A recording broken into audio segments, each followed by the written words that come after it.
Hi again. Hi, everyone. Welcome to today's masterclass. We are really excited to have you all here to learn from Aimee about her research and chat with admissions. So I want to do a quick round of introductions so you know who's in the room. My name is Aaliyah McKessie. I am an assistant director of admissions here at the Crown Family School. I'm also an alum of the program, graduated in 2017. So seen it from all the different angles. In joining us from the admissions team, Ron Martin, our director of admissions, and Jamal Banks, our assistant director of admissions. Emma Toomey, our admissions specialist, may be popping in as well. So we will be in the chat, kind of collecting any questions. If you have any that come to mind at the, while you want to get it to us at the time, please put it there. We'll also have time to come off mute for any questions if you want to save them for the end as well. So now to get into our presentations, I want to introduce Aimee Hilado. I'm an assistant professor at the University of Chicago, Crown Family School of Social Work Policy and Practice. Aimee, you can take it away. I'm going to go ahead and get my slide deck up. If any of you are like me, I can't do two things at once. So let us get this going.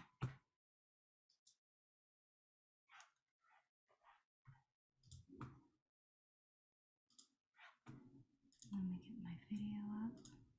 Can you see the slide deck without notes, presentation view? Yep, looks great. Yep. Right, perfect. So thank you for the opportunity to share part of your morning, maybe some of you it's afternoon, depending on where you are logging in from. As Aaliyah had mentioned, my name is Aimee Hilado. I'm an assistant professor here at the Crown Family School, and my area of research and practice is immigration trauma. I think a lot about refugee mental health and how we can be responsive to the needs of newcomers that are arriving in our country. And that's also thinking about how we think about global populations, because we very much are interconnected. Whenever I have conversations, opportunities to have conversations like this, I always start with these images. These are the images of people who are forced to move from their home countries. These are people who embark on long, long journeys by land, by sea, by air, with no guarantee of survival. Some of them are traveling 1 week, some of them travel years to get to a destination. And yet, without that guarantee of survival, they carry with them the hope that life can be better, that they can have opportunities to live a life of not just survival, but thriving. The UNHCR estimates that there's about 110 million forcibly displaced people globally, and that number does capture some of the global conflicts we are seeing, particularly that in Ukraine, Afghanistan, as well as the now almost 10-week conflict in Sudan. It is definitely not reflecting the numbers of people that are displaced by the conflicts in Israel and Gaza. And so these are really sobering numbers that speak to the attempt to capture the number of people that are on the move within their home countries and outside their country's borders, because again, the goal is to survive. And we can anticipate that these numbers, that 110 million number at this point, is only going to continue to climb as we continue to see the effects of global conflicts, climate change, and significant events that disrupt public order. Oftentimes, you will hear the term refugee used interchangeably with other immigration status. Refugee, immigrant, asylum seeker, migrant, unaccompanied child. Know that immigration status, especially when it comes to the United States, it has meaning because it defines the rights and privileges that are allowed to those that come to the US based on that term. And so part of the work we try to do at Crown, and I think the work that any of us that do work with immigrant populations, global populations, we always want to disentangle these terms, the experiences, and the subsequent effects that all of this can have on a person that is adjusting to life in a new country. Amidst the global headlines, it's important for us to also place the context of the United States and know that there is a long history of the US providing refuge to those who are in seek of safety. And we know that for a while, for a number of decades, there has been bipartisan support for humanitarian programs that reflected this idea that the United States could be a safe harbor for the tired and the vulnerable. But over the last decade, you may have noticed that there has been a dramatic shift in the tone and the approach to supporting displaced people. We've seen changes in our immigration policies that have become more restrictive, and even public sentiment has shifted. And the unfortunate reality is that it is quite difficult to get immigration relief here in the United States. You will hear in certain circles that yes, the United States was a country that was built by immigrants, but it's quite clear that depending on your city, your state, even around your personal communities, the message is quite clear that immigrants, refugees, any foreign born people are not welcomed here. The words that we use absolutely matter. And know that this tone, this language that really started to increase dramatically with the last administration, it has left a chilling effect across all communities that consider themselves immigrants. First generation, 1.5 generation, second generation, where the feeling of not belonging and not being welcome is quite clear. And so when I want to place where I come to this work and why I'm so happy to be at the Crown School, which has been such a support for preparing me to do the work that I do and also preparing future social workers to enter the same work. As I think about where my work falls, my area of research again is immigration trauma and culturally responsive approaches to promoting mental health, and it's deeply rooted in my years of practice. I've had the privilege of being a licensed clinical social worker for the last 16 years. My academic life has very much overlapped with that. I founded a mental health program for refugees at the largest refugee resettlement program here in Chicago. That's that For me, it's the image on the top left corner of this slide, Refugee One. The program I started was the Refugee One Wellness Program, and I directed operations and provided therapy for 11 years before I came to the university back in 2022. In that time, providing therapy across the lifespan, I also piloted and evaluated programs trying to understand how to support newcomers that were coming from 5 different global regions. When I look at the little art drawing on the bottom left corner, that too is part of my direct practice in the wellness program. It included supporting very young children, unaccompanied children that were living in residential programs here in Chicago. My first assignments were actually as a result of the zero tolerance family separation policies of the Trump administration, where babies, toddlers were separated from their parents at the border as a mechanism of immigration deterrence. It was probably the hardest years of practice for me. Working with my youngest child was actually only 18 months. And then when I think about how direct practice has really extended to other immigration statuses, I provide forensic evaluations for those that asylum seekers who are in deportation proceedings. And part of that work is really to make legible the suffering that people have. That if folks have a bruise, a broken bone, we can do medical evaluations to provide evidence, but how do you document psychological suffering? And that's training that is often offered to social workers who play a key role in these forensic evaluations. And then most recently, the work that I do with city and state officials, welcoming the thousands of migrant arrivals who have come to Chicago as part of Texas Governor Abbott's Operation Lone Star busing program. And you'll hear a little bit more of that as we move forward. Just know that with every interaction, every new population, every need that I've encountered, I am constantly trying to understand the complexity of what newcomers experience when they come here and what supports they need to move forward. It's about honing a dual lens of understanding migration trauma, holding migrant mental health, refugee mental health, all of these different terms. And I'm grateful for the way my social work education has prepared me to do this work. Because for me, my work lives at the intersection of practice-informed research and research-informed practice. Social work practice informs the research questions I ask around what works for who and when and why and how. And my research training has informed how I design, how I test, how I evaluate these practices in the field, how I engage communities. And a lot of that shows up with the work that I'm going to share today. Know that the context of my practice is the United States.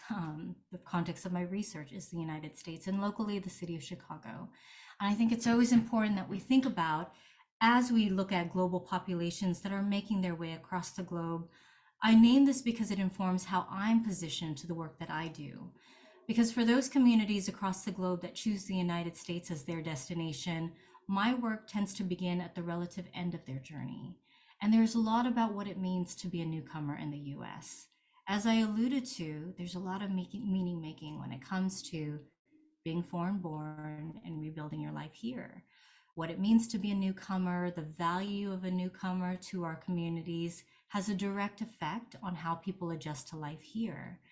And so when you start to think about their journey and compounding those stressors and those trauma experience in the journey, plus what it means to be welcomed here and whether or not you are welcomed here, that is part of how I think about solutions, how I think about the work that we need to do in the field. My lab at the U Chicago Crown School is called the Refugee Wellness Lab, and it houses several projects that do this deeper dive into practice-informed research and how to support research-informed practice for newcomers.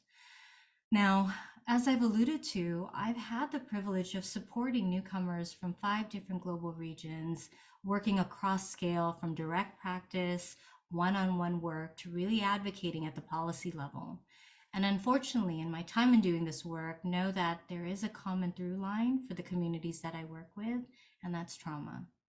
Trauma tends to thread the narratives of people who are on the move, from the time that they leave their home countries to the time that they are in transit to the time that they resettle here in the US. And so it's important for us to think about what trauma is.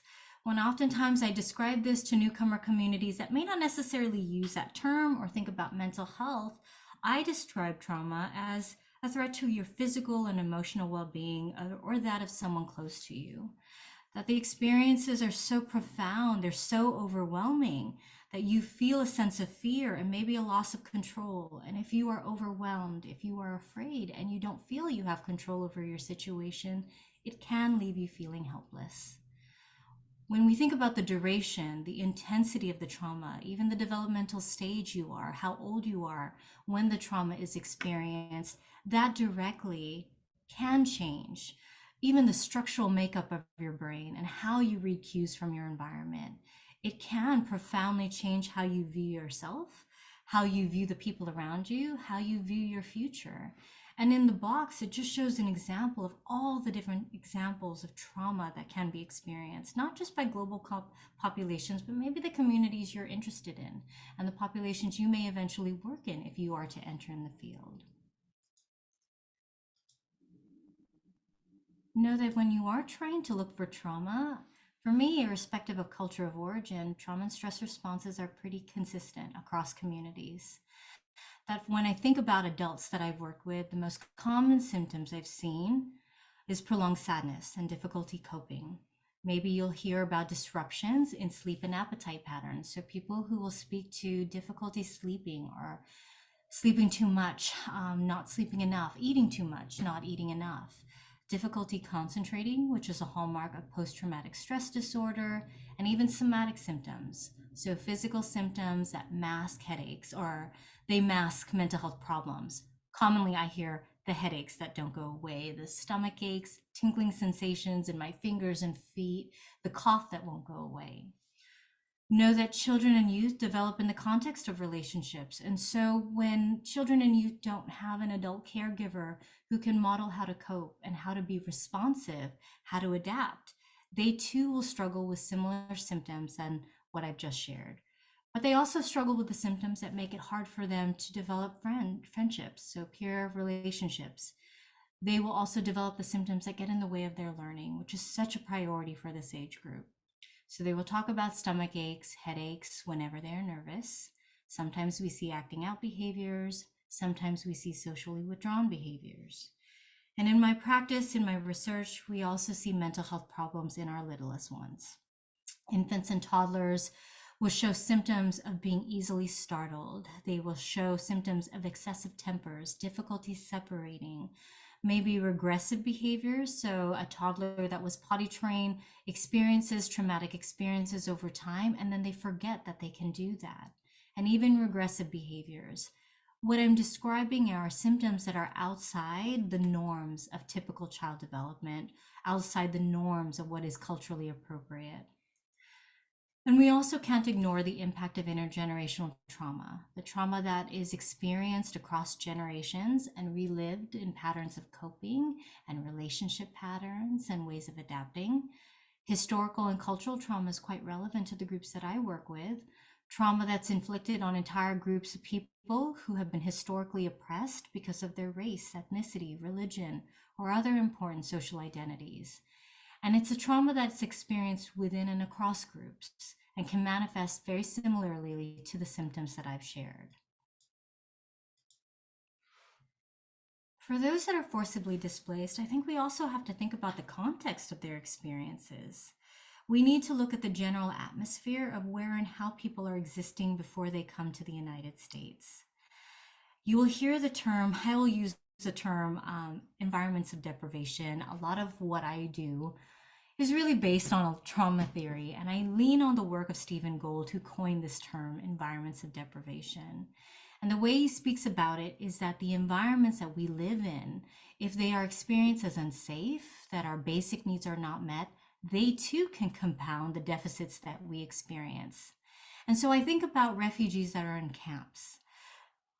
This may be a surprise to some of you on the call, but the average wait time for some refugees from the time they file an application with the United Nations High Commission for Refugees to the time that they are resettled in the United States is 17 years. Hold on to that number. Now, while not everyone waits 17 years, that is the average. And I have worked with communities that are coming out of camps from Uganda, from Kenya, who have waited even longer, 22 years, 23 years. That's the average wait time for the Congolese. I think about the Bhutanese that are arriving, had been arriving from refugee camps in Nepal, also waiting 20 to 22 years. Burmese refugees coming out of Malaysia waiting on average 12 to 15 years. Syrian refugees coming out of camps in Turkey and Jordan, average wait time 5 to 6 years. When we think about these environments, these are not environments that are experienced as safe. And if we don't feel safe, it's hard for us to organize our minds around routines, how to take advice from others, how to feel safe when engaging other people we don't know. These are skills deficits, and know that the global pandemic also reinforced this feeling of environments that don't allow us to regulate our emotions, to have patterns of predictability and feel safe. For many of the communities on the move, the global pandemic shut their opportunity to enter countries. They weren't sure if they were going to have access to housing and medical care, and the uncertainties, again, of the pandemic really threatened a sense of survival. And when I look at our immigration policies that are slowly being lifted, the impact of those policies, like Title 42, a public health policy that was weaponized during the pandemic to block asylum seekers from entering the United States to file for a basic human right, which is to file for asylum, or the Remain in Mexico, the migration protocol, policy protocol that kept people in Mexico while they were waiting for asylum hearings here in the US. The Human Rights First organization is a international human rights group that has been tracking the impact of these policies, particularly doing interviews in Mexico. They have reported nearly 13,000 cases of rape, kidnapping, torture, and violence against people who have been barred from filing for asylum in the US and who are waiting at the border. You cannot develop a sense of safety to be able to think about how to organize your emotions, how to think about planning for the future, these critical executive functioning skills that are necessary for adjusting to life in a new country when you do not feel safe. And so when we think about coupling skills deficits from environments of deprivation plus the trauma symptoms that I had shared, we as professionals, we as a community that care about helping people adjust to life and healing from past trauma, we have to think about what those responses can look like.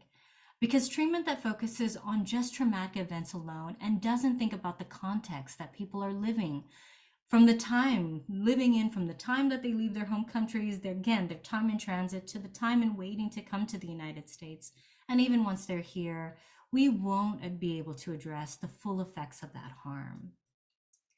But even though I'm saying all of these things, know that migration trauma is not fate, that just because you've experienced trauma, just because you've been exposed to risk, does not mean that you are destined for poor life outcomes. that one of the beauties of the social work profession is that we are always looking for strengths. We are always looking for the exception. We are always looking for what people can bring to their lives and how they can be agents of their own healing, that they are resilient, and we need to tap into that resilience. Which brings me to some of the current work that I'm doing now. Operation Lone Star, coming out of Texas, the forced movement of people across state lines is something that many Democratic led cities as a country we have never seen before. And while I understand this is a politically motivated movement, Governor Abbott has made no secret of this, that it is intended, it is designed to create chaos, that there is very little intelligence from the state of Texas on when buses are coming, who are on these buses, and what their needs are. And it is inhumane. Within the last 6 months, we had a 3-year-old die en route to Chicago. And so this is not how we move people. And whether this is a message to signal to the Biden administration, we need more border enforcement, know that this is a crisis. This is what we are experiencing in our city now. So what does it actually look like? By the numbers. So since the first bus arrived in Chicago in August of 2022, we've had 30,000, almost over 30,000 arrivals come to Chicago. Some of them are making their way here by bus. Some of them are finding their way by different means. We've had chartered airplanes. People are taking their own flights, riding their own, trains and buses to get here. Because we are a sanctuary city here in Chicago, we are a sanctuary state, and that has a specific meaning. Going back to the political motivation behind this, Governor Abbott has also said he wants this crisis in Chicago to be a black eye for our city, for our state, because we are hosting the Democratic National Convention. And I am very proud to say that we are rising to the occasion, even though this is completely unexpected. When we think about migrants that are arriving to a city, know that this is a different pattern of migration. We as a city, we as a state, we as a country we are not strangers to welcoming newcomers. But what's different about the migrant arrivals, and to be very clear of status, they're not coming here with a specific pathway to citizenship. They are not coming here reaching the benchmarks of what it means to apply for asylum. And for asylum applicants, when they have an open application, it's a stay on deportation, but it's no guarantee of status here. For the arrivals that are coming, they are fleeing poverty. They are fleeing the lack of opportunities in their country, and they have a human right to seek a better opportunity for themselves. So they're not merely just surviving, but know that the arrivals that are coming here, unlike other previous patterns, they're not reunifying with a family member or a community. A lot of the folks that are coming here don't have established ethnic communities or a tie to cities. They don't have groups that automatically would be this organic contact that would help them with housing, let them live with them for a while, families, relatives, networks. They don't have a clear contact that would help them find the job and help them get their kids enrolled in school and get them to the medical care that they need. And so really cities, we as a city, we as communities have had to respond in the absence of those supports. And for many of them that are coming to Chicago, coming to our state, they come with very little belongings, very shaky legal status. For those that I've met and working with the workforce supporting them, they oftentimes say that they had no idea that they had no status until they come here. That they were told at the border that get on this bus because Texas, Arizona is not going to provide you any supports, but if you get to Chicago, you're going to get housing and you're going to get a job. And those are lies, and they come here and they face the reality that yes, there are supports, but there are no guarantees like that. No guarantee of citizenship, no guarantee of a job. So you think about the compounding effects of that information, that stress, in addition to everything that they've experienced in their journeys here. And the journeys they take are very difficult. And so when I look at the numbers, again, being part of city debriefings, I was brought into this work very early on when the first buses arrived, in part because when you do this work around refugee mental health, and we are such a close community of providers and practitioners and researchers, I am no stranger to developing programs that focus on the mental health of newcomers and building a workforce to do this. And I remember when I was first brought on, the numbers look nothing like this. That as of last week, we have over 14,000 migrant arrivals that are living in active shelters.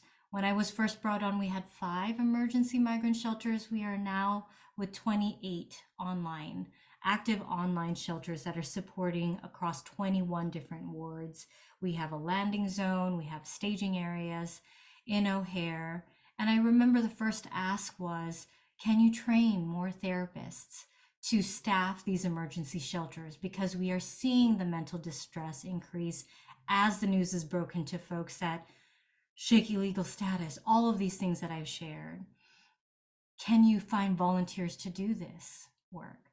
And when I asked, well, could you bring me and my colleagues into these shelters? I learned very quickly that this is not going to solve and reduce suicidality. Staffing every shelter with one mental health provider, one person that understands the effects of migration trauma was not going to curb adjustment distress. And that we had to think of a different approach to how we think about promoting the well-being of newcomers, because some of these shelters are housing 2,000 people, 300 people, huge numbers of individuals, single women, single men, families with very young children. We had to think of a different model that also embraced the diversity. Maybe you're watching the headlines and you're hearing a lot about Venezuelans who are arriving, and yes, they are the dominant group, but look at all the other countries that are represented in the arrivals that are coming through with migrant status. So again, undocumented status with no clear pathway to citizenship and no very clear access to social safety nets. And so we as a city, right? Again, I think back to what type of training is needed to do this work and leaning on how we understand people in their context. We think about how we respond to the basic needs. It has required this interdisciplinary, transdisciplinary focus on what it means to welcome people to our city. And this is the coordinated city and state plan that has been in place and continues to evolve, but it's certainly there.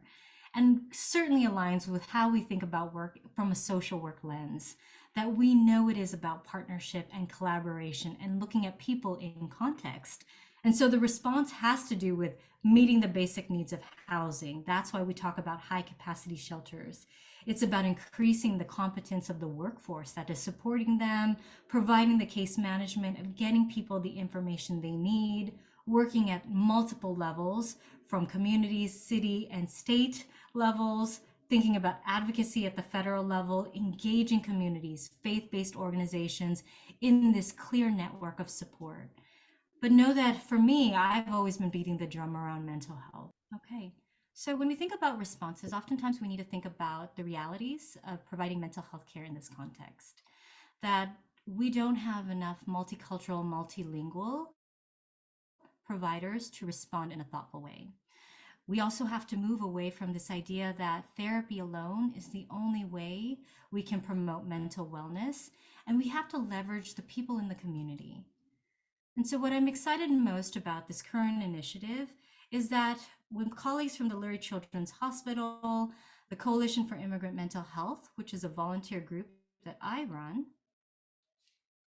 that we have come together with a new initiative. We are taking a public health approach to mental health supports, and we've called it Reimagining Mental Health Supports for Migrant Arrivals.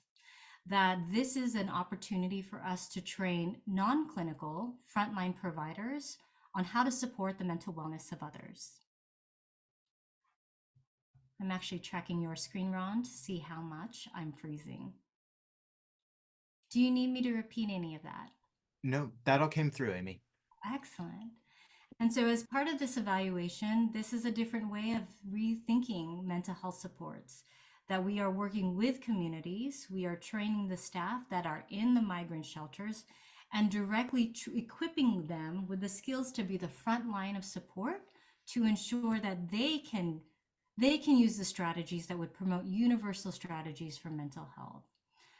We do a lot of research. We want to make sure that whatever intervention we design, that we know the efficacy of that research, the evidence, the intervention, and that too can inform what we will do to scale up for others. And knowing that this is a unique experience Maybe this is an opportunity for Chicago, for Illinois to showcase ourselves as a case study for other cities and states.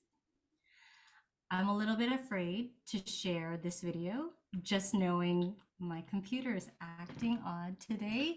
But what I can do is maybe I will send this to the admissions team. This is a brief video of the intervention that we have developed so that you could see what this work looks like in real time.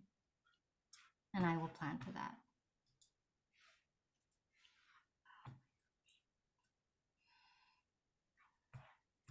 Right. So I'm going to skip through that video. As we think about the impact of our interventions, know that this specific intervention, this project, has supported over 300 frontline workers, again, Spanish-speaking non-clinical frontline workers that are in emergency shelters now. Our trainings are entirely in Spanish, really again honing in the importance of being culturally responsive to the providers that we are working with. We've launched, this is a very busy slide, but you'll see just the different cohorts we've launched. We are now in cohort 4, and know that we will launch the second half of our training for cohort 4 this Friday at the Crown Family School, welcoming over 100 people that represent 25 active migrant shelters now. And we will do another cohort in March. This is about equipping people, equipping communities to be part of a response, and that there is no one group that should be responsible or beholden to the responsibility of supporting the mental health of new arrivals, and that we all can play a role in doing that. Now, for those of you that are interested in mental health, for those of you that are thinking about what we can do in working with trauma experienced populations beyond just global communities, know that I've received quite a number of asks. Could we translate what we're doing for the migrant arrivals in these projects to other communities that have been impacted by trauma? So can we adapt some of these interventions for communities that are affected by gun violence, even the effects of climate change, even the effects of intergenerational trauma? And my response is a resounding yes. That when we understand what trauma does to people, we can then tailor interventions that live at the micro level, direct one-on-one with individuals, couples, families, and extend it to communities as well. This kind of hamburger image really does define what trauma-informed care can look like across communities. That when it comes to trauma and that sense of connection, we know that trauma will shake your sense of security and safety. It destroys your sense of connection to others, even in your personal circle, and that you forget your agency and your ability to cope. And so we can design interventions that focus on restoring a sense of safety, building safe environments, restoring connection and relationships, and really teaching people how to remind themselves they can cope and develop new skills to adapt to novel environments. We know that cultures differ. There are so much diversity in the work. And so we can approach this work from an equitable lens that honors the change, the differences, the unique experiences across communities, and that we hold self-care as a privilege, that to be good stewards and to retain the workforce that does this work, we have to care for ourselves in that moment, because we know secondary traumatic stress, we know burnout is quite real. And so as I bring this presentation to a close, I love this image. It often speaks to me in ways of saying maybe this message that even if there are environmental forces that may try to cause harm, that with the right supports, you can still continue to grow and thrive. And as I think about how we can anchor the active ingredients of supporting mental health, I can anchor it as we think about refugee communities, global communities, know that there is no health without mental health. Wherever you stand in this conversation of immigration, my hope is that we can have a shared belief and understanding that there are people that move to survive, and I'm hoping we can find compassion for those groups. Yes, we need to hold home countries accountable, that home countries need to do more to meet the basic needs of their citizens. And as a global community, know that the decisions of our leaders economic, political, humanitarian decisions, climate-related decisions, they have a ripple effect across the globe that does influence migration trends. We do need, in wanting to support the mental health of all new arrivals, we need healing communities and organizations that are nimble to address the changing needs we see in arrival patterns. We need a competent workforce, clinical and non-clinical, to be part of that solution. We need communities of welcome that have explicit messages that newcomers are welcome here and that they will be given the supports to thrive. And we need to advocate for humane immigration, health, housing, all policies that really do reflect the dignity and worth of each person. We're fortunate to have a profession like social work and programs like the U Chicago Crown Family School of Social Work Policy and Practice that are part of the solution. That the mission at the Crown School is to advance a more just and humane society, and we do this by our rigorous training, how we respond to social problems, how we ensure that students are equipped with the skills, the competencies, and the values that we need to make an impact across scale at the micro, meso, and macro level. Know that we as a school are so committed to social work values, the integrity of the work, upholding social justice, and knowing again that there is dignity and value in every single person, and to see that, to showcase it, to highlight that, and to be able to support that in big ways and small ways. That if you do come to the Crown School, or maybe you are already part of our network, you are part of a scholarly community, a practice community that is committed to lifelong learning. So whether you learn as a student of ours or as an alumni, you are part of a larger movement that won't stop with any one class, one cohort, or any one social problem. And as my computer finally thinks to my last bullet, we are part of this movement that seeks to affect change in the world. And so if anything I've said resonates for you, you want to be a change maker in your community, in our world, know that the Crown Family School is going to equip you to do that across communities, from the global populations I spoke to the thousands of communities that absolutely need thoughtful, trauma-informed, responsive professionals that understand their needs. And this is me. So if you need to get in contact with me, this is my information, or you can contact the admissions office. I'm going to stop my share in the hope that my computer will be friendly to us all and we can have a conversation.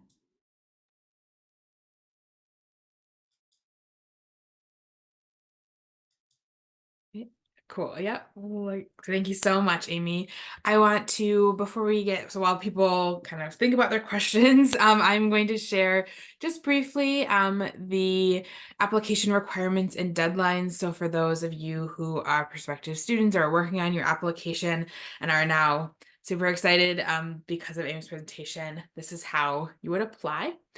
So we require these documents to apply an online application that you'll start where you'll upload everything, copies of your transcripts from your bachelor's and any institution that you attended. A comprehensive resume, so we want to see everything you've done that's relevant, but volunteer work, internships, jobs, education, all of that fun stuff. Our candidate statement, the prompts are on our website, so we can probably share those in the chat. But that's looking at, who you are, your background, where you're coming from, why you're interested in the program in social work, and what you see yourself ultimately doing with the degree. And then we require 3 letters of recommendation for current or recent undergrads. 2 of those should be academic references. The third, or for those who are further out from their undergrad, one or more can be professional as well. And then I wanted to share our deadlines here as well. So we have one final deadline coming up for the full-time, part-time, and extended evening program on April 1st. And so with plenty of time to get applications in for that deadline. If you're interested in our advanced standing program, our next deadline is February 15th. And then for PhD or other programs, we will open it up in September for the following year.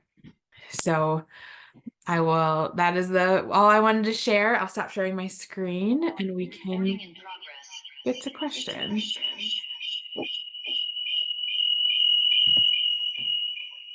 Aimee, you're echoing. Sorry. I was trying to get my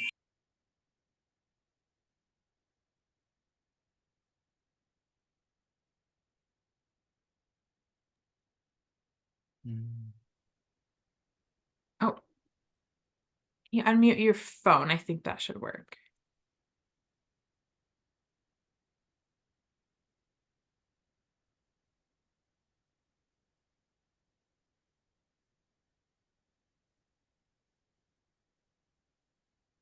Rachel, so you have your hand raised.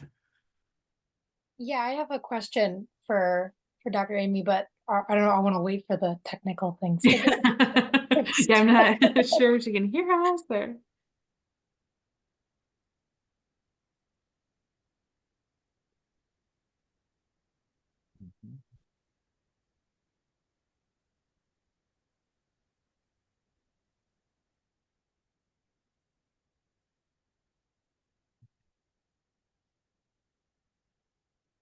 And certainly, if anyone has any questions about Crown more generally or about the application process, definitely feel free to either add those into the chat or if you want to come off mute and ask your question now, definitely feel free.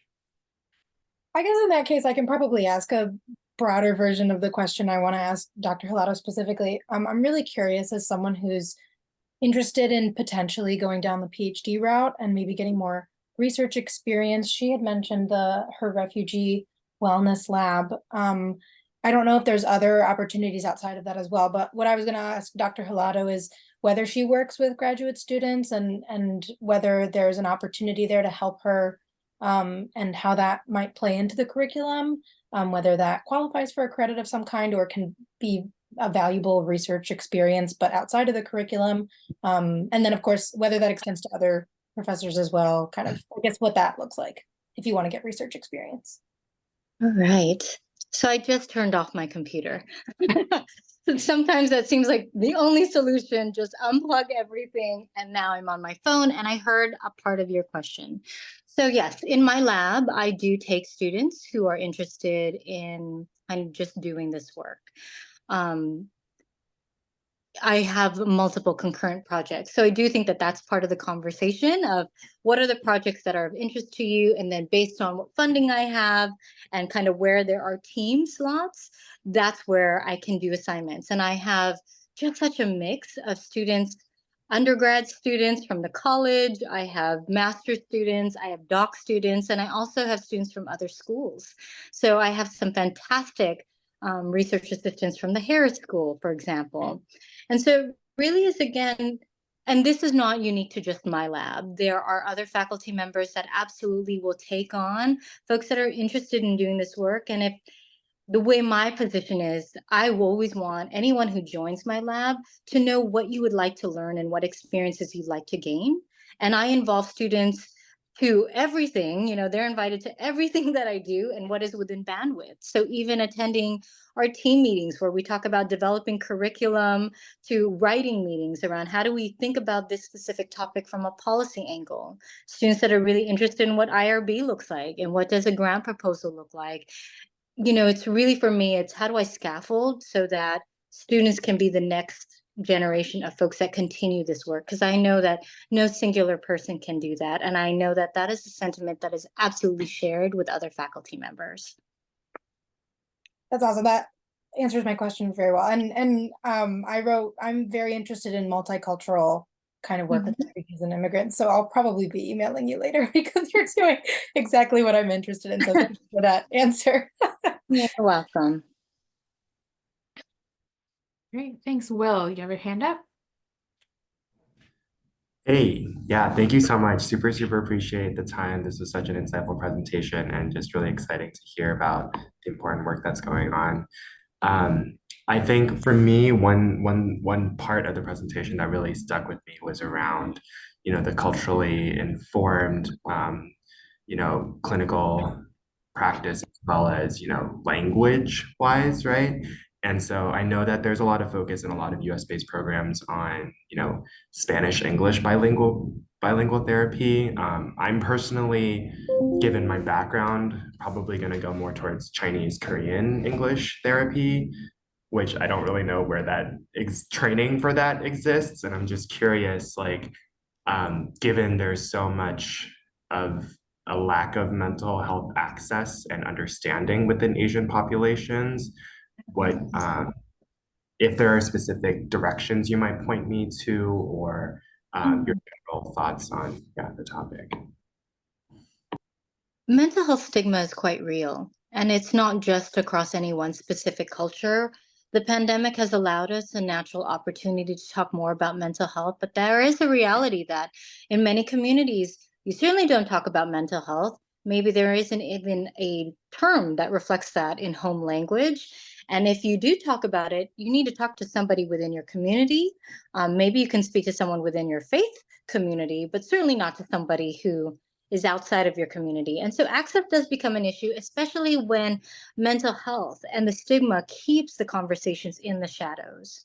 When I think about my own clinical practice, my years in the field, know that there was rarely a participant that I worked with in which I could directly speak the language. That I'm Filipino American. Many of my populations were not coming from the Philippines. And so you become equipped. How I did the work was that I worked with interpreters who served as cultural brokers. And that in and of itself is a training to do, right? What is it like to have a third party in the room? What is it like to hold so many different values, beliefs in that space and to still remain attuned to what's happening in the space? The Crown Family School, with our a variety of clinical training courses, again, do know that if you come to the Crown, we are all about integration, that we need people to understand that in as much as people want to do direct practice clinical work, you have to understand the context and the policies that inform what that's going to look like. But that said, even though we have an integrated curriculum, there are very direct, clear practice courses that will get to the heart of that. Now, what you will likely also hear, and what I often teach in my own courses, is before we get into increasing access and all of that is so important, culturally responsive, linguistically responsive care, we have to do one step ahead of that, which is normalizing mental health and creating language of acceptance and understanding so that the conversations, irrespective of language and culture, are available. And I think about every intervention I do, part of why I think the wellness program worked was because I made conversations around mental health universal. So to build a program, a mental health program, just to illustrate, in the context of a refugee resettlement program, and this is something, again, I wish I had more time to unpack with you all, but because I knew stigma was so great around mental health topics, I knew that there was no way I could operate a mental health clinic in a refugee resettlement program unless everyone was involved. Because my fear was if someone was enrolled into the wellness program, they would say, oh, something is wrong with that person. Because in many communities, mental health is understood as a product of one's moral failing. You're crazy. It's something wrong with you. This is your consequence. This is your fault. And so to diffuse that, we created a cultural and organizational environment in which everyone talks about mental health, from the English language teachers to the case managers. And when they arrived, because the State Department required them to attend cultural orientation, they would see me within the first week. And I would say, this is what mental health is. This is what mental health isn't. And in a week, in a month, you're going to meet with someone from the mental health program, and we're going to ask you how you feel. And we're going to ask about your sleep and how you're doing and how your kids are doing. And we're going to ask this to everyone that arrives. That example is something that we have to do in communities, irrespective of culture, irrespective of language, to normalize that mental health is a conversation we need to have in as much as we talk about hypertension and diabetes, that there is an interconnection. And when you do that and simultaneously prepare a multilingual, multicultural workforce to address those needs, this is how we start increasing access, because now you have communities that are ready for the conversation and a workforce that's ready to meet them when they're ready. Super helpful. Thank you so much. Really You're appreciate it. welcome. So we had a question in the chat about someone living in Indianapolis. Oh. What do you know about refugee situation in other cities, especially Indianapolis, and any other efforts or organizations who are working with these populations? With refugees specifically? Is that what's in the I chat? think it's the migrants on buses. Yeah. So again, this is where I go back to immigration status really does matter because that would inform what type of networks exist. As a counterpoint to the migrant experience, just know that the U.S. refugee program has a very long history. And so if anyone is vetted through the UN and comes through the State Department, they are coming through the U.S. refugee program. And there's a national network of programs where these refugees, before they arrive, they're assigned to an agency. The migrants that are arriving are not coming to a fully formed network like that. Cities across the country absolutely have immigrant serving programs. And so that does exist. And you probably know a lot of them in your own respective communities. But for those that are coming because they are bused, and we're not the only city that are receiving migrant arrivals through this Operation Lone Star busing program. New York is receiving them.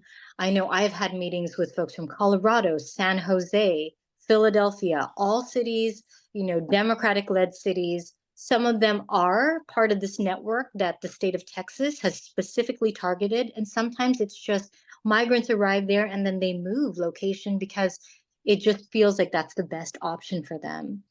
In the case of the migrant arrivals, know that every city, every municipality is going to look so different. And what we have tried to do, and I'm speaking we on behalf of the city of Chicago, the mayor's office, the state, we have tried to be more coordinated and share what are best practices because this is unheard of. We have not seen this before. And so the kind of sharing of information of how do you bring up like large capacity emergency shelters, talking about landing zones. Every state is doing this differently, but no, every mayoral office is connected to a network called Cities for Action, and they speak weekly, regularly about what are the communities, what are the programs that are doing this work. Here in Chicago, I can speak to when there was less organization when this first happened, where cities and city governance, state governance were trying to figure out, the community came together.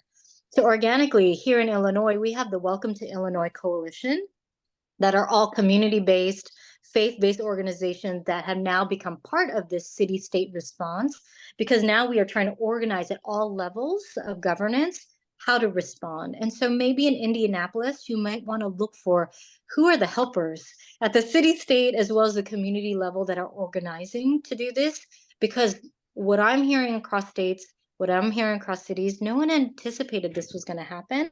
And so we are building as we are moving forward. But I'm very proud of what we're doing with the city. Biased because I'm part of the response, of course, but I will say there's such kindness and grace and care for these communities while not ignoring other communities that maybe have felt, disadvantaged and hurt by this response. Right now, what we're thinking about is beyond the migrant arrivals, we're thinking about how do you build a housing system for all? So we think about the unhoused communities in Chicago beyond just the migrant communities, how we think about healthcare for all and landing zones for all. So just know this is part of a larger story for our city and state. And that's exciting to be a part of it. Thank you. There is also a question about field placement opportunities in Chicago for experience with the different global populations. The list that you were referencing that's online is not the full list of our sites. We have over 800, I think now. So I can, definitely on the admissions end connect you with field to kind of get some of the specifics, but I know we partner with a lot of, I think Refugee One, at least when I was here, was one of them. And yeah, so and there's so many with all the different types of global populations that we work with. So if you want specific lists, I can definitely connect you. We can connect you to field. And to be very clear, again, if you are interested in global populations, know that the Crown School has really just evolved and strengthened this arm of our work. That I am part of the Global Social Development Committee. And for those students that are entering in the next academic year, know that you have 3 different opportunities to engage in learning and experiences that are specific to global populations, not just here in the United States, but even thinking about work abroad. That if you are an interested student, we now have integrated pathways, and one of those pathways is global social development. And so how do we think about practice with global populations from micro to macro practice across settings? We have study abroad opportunities, so students can go abroad and experience what it's like to work side by side with communities, global communities. And for those really interested for the deeper dive, the Kip Hart Global Scholars opportunity is available, which blends the social, the global social pathway, development pathway, as an academic learning pathway, study abroad opportunities into one. Beyond that, the field opportunities that Leah alluded to, that we have so many immigrant, refugee, migrant, diverse newcomers serving organizations here. And you've got faculty that are here and across the Midway at U Chicago that are so invested in this work. So whether you see yourself as a direct practitioner, to a community engaged advocate, to a policy person, that there is a place to do this work. It's part of why I moved here in that season of my life. I wanted to do the deeper dive into research and the deeper dive of training the workforce that's going to go out there. And the Crown School is just such a wonderful fit. And I don't think that without, I would be doing this work, but now to know that I have the backing of faculty and folks and funding to really expand this work with my lab is such a thrill. And it's nice to be able to share that with prospective students and alumni as well. Wonderful. It is a little after 1, so I want to respect everybody's time. Yes. Thank you so much, Aimee, for your presentation. For anybody, if you have any questions, feel free to reach out to Aimee, ourselves in admissions. We can share along questions or answer anything that you might have about the general program. But have a wonderful rest of your day. Again, thank you so much all for attending.